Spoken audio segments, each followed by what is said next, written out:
खानका का मतलब है नफ्स को मिटा देना, दुनियावी रंगो रोगन को खत्म कर देना, अपने सीने को रोशन मुनव्वर मुजल्ला करने के लिए दुनिया की जाहिरी जिल्लत को कबूल कर लेना, मगर हराम का एक दाना आंख उठा के नहीं देखना। यह है खानका। अब पीर साहब एसी गाड़ी, एसी कमरा सब में पड़े हैं, ना नफल है, ना सजदा है, ना दुरूद है, ना जिक्र है, सिगरेट हो रहे हैं। 100 पुड़िया सिगरेट हमारे पीर साहब पीते हैं डेली। और ये जैसा पीर वैसा मुरीद, या मुरीद भी पहले जमाने का मुरीद अपने पीर को मुसल्ला गिफ्ट देता था, तस्बीह का दाना गिफ्ट करता था, उनको फला किताब पसंद है वो किताब गिफ्ट करता था। और आज का मुरीद अपने पीर को सिगरेट गिफ्ट करता है, रजनीगंधा गिफ्ट करता है, क्योंकि पीर को, मुरीद को भी मालूम है मेरा पीर जब भी देखो गुटखा खाता रहता है और जब भी देखो सिगरेट झाड़ता रहता है। तो एक पीर हमारा भी था हिंदुस्तान में, जब भी देखा जिक्र अज़कार करता देखा, जब भी देखा इबादत करता देखा, जब भी देखा डकैतों की झुरमुट में नहीं मुफ्तियों की झुरमुट में देखा, जब भी देखा फतवा का जवाब, जब इफ्तिता का जवाब देता देखा, दरसे बुखारी देता देखा, वो जब भी देखा या तो सजदा है या तिलावत है या इबादत है या फतवा नवेसी है या उलमा की इस्लाह है या मुरीदों में अम्र बिल मारूफ है। कौन था इस जमाने में जो गौसे आजम की याद ताजा कर गया, जो जुनैद बगदादी की याद ताजा कर गया? उसी को दुनिया 10 करोड़ मुरीदों का मुर्शिदे बरहक अख्तर रजा का अज़हरी ताजुल शरिया। नारे तकबीर, नारे रिसालत, मसलके आला हजरत, फैजाने ताजुल शरिया, फैजाने ताजुल शरिया, मुफ्ती शहरियार साहब क़िबला। नारे तकबीर, नारे रिसालत। भागो भागो, सब भाग जाओ जल्दी, सब भाग जाओ जल्दी से, सब चले जाओ, सब कुर्सी खाली कर दो, सब भागो। यहाँ तो नाच सुनने में मजा आता है ना, हदीस सुनने में थोड़ी मजा आता है।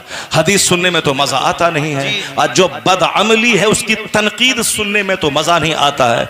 गौर करो क्यों नबियों के घरों में आग लगा दी गई, गौर करो क्यों नबियों को शहर बदर कर दिया गया, क्यों? तुमने गौर किया कभी?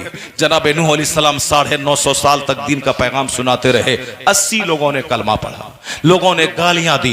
तुम आज बोलता है कि टाका लेते हैं इसीलिए बात में असर नहीं रहा, खाना खाते हैं इसीलिए बात में असर नहीं रहा। जाहिल तो जाहिल, पढ़ा लिखा आदमी भी इस तरह की बातें करता है कि टाका लेते। ठीक है, एक रस्म बन गई है, एक रास्ता निकल गया है। पहले जमाने में ऐसा नहीं होता था, लेकिन अभी एक सिस्टम निकल गया है। मस्जिद के इमाम को भी हर महीने 10,000 देना है, बुखारी पढ़ाने वाले को भी हर महीने 10-20 हज़ार देना है, कुरान पाक पढ़ाने वाले को भी हर महीने 10-20 हज़ार देना है, मुअज्जिन को अजान देने के बदले में भी उनको 5,000 10,000 देना है। एक रास्ता निकल गया है। पहले अजान भी फी सबीलिल्लाह दी जाती थी, इमामत भी फी सबीलिल्लाह की जाती थी, दरसे बुखारी भी फी सबीलिल्लाह, कोई फीस नहीं ली जाती थी। लेकिन चूंकि गए गुजरे माहौल में अगर ये सारा काम न हो, कोई इमाम नहीं मिलेगा, बाज़ाब्ता जमात का सिस्टम खत्म हो जाएगा, अजान देने वाला कोई नहीं रहेगा। चूंकि पहले जमाने में इबादत का शौक था तो इसलिए फी सबीलिल्लाह नमाज पढ़ाने वाले इमाम रहते थे, अजान देने वाले लोग रहते थे। अब चूंकि दुनियादारी आ गई इसीलिए किसी को मुकर्रर किया जाता है ताकि अजान का सिस्टम बंद न हो, जमात का सिस्टम बंद न हो, मदरसे का सिस्टम बंद न हो। तो जब ये सारा सिस्टम चल रहा है तो फिर ये कहना कि साहब लिफाफ लेते हैं तासीर नहीं रही, तो मैं कहता हूं कि तुम नहीं जानते हो इस्लाम को, इसीलिए तुम हसद और जलन में इस तरह की बातें करते हो। तुमने नबियों को पढ़ा, उन्होंने 950 साल तक तबलीग की, एक खाना तक नहीं मांगते थे लोगों से। ला अस्अलकुम अलैहि अजरा, इस तबलीग दीन के बदले में कोई अजर नहीं चाहिए मुझको, न टाका चाहिए न खाना चाहिए। मगर बदले में लोगों ने क्या दिया? गालियां। बदले में लोगों ने क्या दिया? शहर से निकालना। बदले में क्या दिया? लोगों ने कत्ल कर दिया। बनी इस्राइल के यहूदियों ने एक दिन में 40 नबियों को ज़बह कर दिया, 45 अल्लाह के वलियों को कत्ल कर दिया। वो अल्लाह के नबी खाना तक नहीं मांगते थे और एक पैसा तक नहीं मांगते थे। कहते थे मैं अल्लाह का नबी हूं, मेरी बात मानो, कुफ्र से बचो, शिर्क से बचो, कलमा पढ़ो, मुझको अल्लाह का नबी मानो, अल्लाह का पैगाम सुनो। एक टाका नहीं चाहिए, खाना तक नहीं चाहिए। लेकिन लेकिन तुमने देखा लोगों ने घर में आग लगा दी। अभी तो मैं अल्लाह की बात बताता हूँ, मुस्तफा की हदीस सुनाता हूँ। लोग गले में माला डाल देते हैं, लोग 20,000 का लिफाफ दे देते हैं, लोग जबरदस्त खाना खिला देते हैं। ये और बात है कि आज खाना नहीं खिलाया है, मगर लोग खाना खिलाते हैं, वो खाना चल दस्तरखान बिछता है, खाना होता है, ये सब चलता रहता है। उसके बाद दिन का काम कैसे होगा? वहां तो खाना तक नहीं मांगते थे, एक टका तक नहीं मांगते थे, घर में आग लगा दी, ज़बह कर दिया उन नबियों को। पता चला कि आदमी का नेचर है, जब उनकी बुराई की मजम्मत की जाती है तो वो इसको सह नहीं पाता है और इस्लाह करने वालों का मुखालिफ और दुश्मन लोग बन जाते हैं। तो जो नबियों की बात सुन के कलमा नहीं पढ़ा, क्या कहेगा उसको? आसमान से बारिश होती है, जरखेज जमीन फसल उगाती है, वही पानी पत्थर पे पड़ता है, मगर पानी ढलक के नीचे गिरता है, पत्थर पे दरख्त नहीं उगता है। तो तुम मौलवी को क्यों मौलवी पर क्यों इल्जाम ठहराता है? मौलवी पर इल्जाम क्यों लगाता है कि इनकी बात में असर नहीं रहा?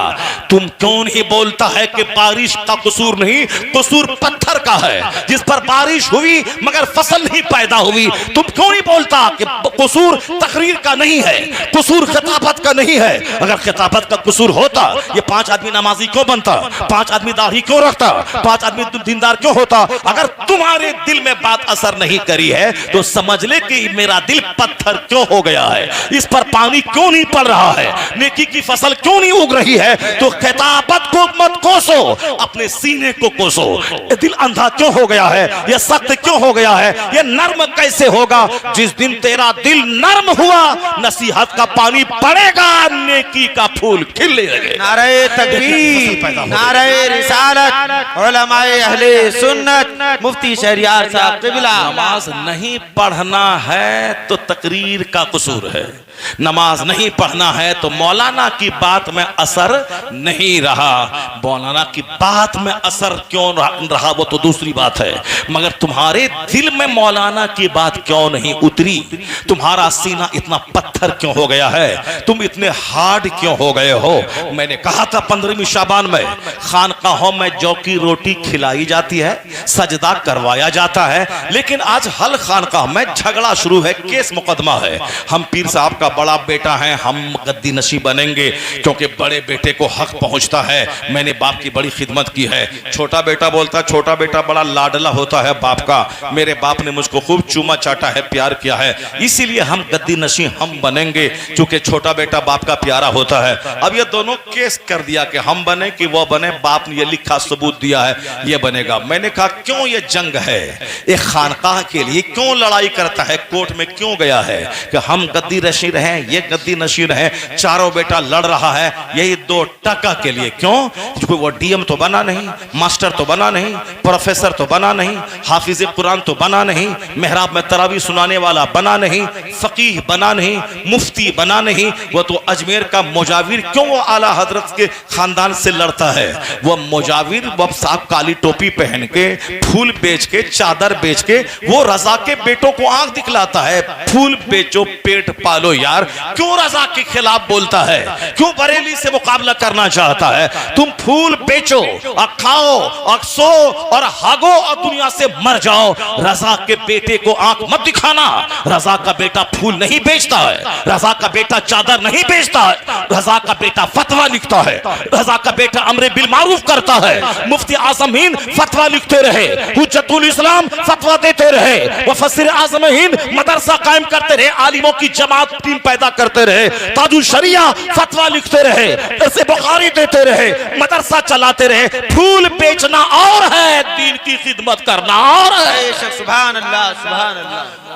रजा का बेटा फूल नहीं बेचता है, रजा का बेटा फतवा लिखता है, रजा का बेटा किताब लिखता है, रजा का बेटा अमरे बिल मारूफ करता है, रजा का बेटा इस्लाम के मुसलमानों के उलझे हुए मसाइल का हल देता है। तो बरेली से क़यादत होती है, वहां से रहनुमाई होती है, वहां से मार्गदर्शन होता है, और अजमेर का मुजाविर दूसरों की जेब पे हाथ डाल के पैसा लूटता है, औरतों का पर्स भी लूटता है और फूल बेचता है, और जो फूल चढ़ा उसी को बार बार चढ़वा के पैसा कमाता है। जो पैसे फूल बेच के कमाने वाला ये क्या जाने रजा कौन है, मुफ्ती आजम हिंद कौन है, हुज्जतुल इस्लाम कौन है? रजा वो है कि जो शेख पंजाब से पूछ रजा कौन है। शेख पंजाब आए बरेली, आला हजरत को देखा, जब लौटे मुरीदों ने पूछा, बड़ी तैयारी के बाद साथ बरेली गए थे, क्या देखा बरेली में? कहा बरेली में यही देखा, एक तरफ मुस्तफा जान रहमत है, वह बता रहे हैं, अहमद रजा लिख रहे हैं। नारे तकबीर, नारे रिसालत, उलमाए अहले सुन्नत, मसलके आला हजरत, मसलके आला हजरत, फैजाने आला हजरत। काम चोर जो बच्चे को पढ़ाया नहीं, अब वो बाप की जगह पे सज्जादा नशी इसीलिए बनना चाहता है ताकि मुरीदों को समझ ले बकत चारा, उसी से अपना पैसा हर साल कलेक्शन करे और अपना आराम से खाए पिए, अपनी बेटी को जींस टी शर्ट पहना के कॉलेज में पढ़ाए।